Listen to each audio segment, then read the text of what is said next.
మహాపరిశుద్ధుడా, మహోన్నతుడా, సర్వశక్తిమంతుడా, నీ పరిశుద్ధమైన నామానికి, ఘనమైన నామానికి వందనాలు, స్తోత్రాలు చెల్లిస్తున్నాం ప్రభువా.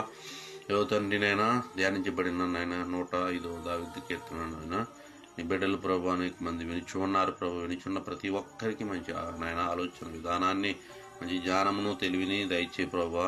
మంచి నాయన తండ్రి ప్రభు అనగలిగి నేను గ్రహించే శక్తిని వారికి దయచేయమని ప్రార్థన చేస్తున్నాం ప్రభా.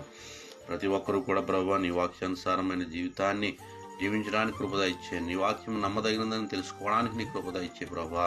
అనేక మంది ప్రభువానైనా ఇంకా విరుతనముగా ఉన్నారు ప్రభువా. ఈ వాక్యం అంటే ఏంటో తెలియని ప్రజలు అనేక మంది ఉన్నారు ప్రభువా. నేను ఈ పరిశుద్ధ గ్రంథం అంటే తెలియని ప్రజలు ఈ లోకంలో అనేక మందినైనా ఉన్నారు ప్రభువా. వెర్రివారు వారినైనా వారు తండ్రి, వారు ఏమి వెరిగిన వారు ప్రభువానైనా ఓ తండ్రి అజ్ఞానుల వలె ఉన్నారు ప్రభువానైనా. నీకు స్తోత్రములు తండ్రి. అజ్ఞానుల వలె కాక జ్ఞానుల వలె నడుచు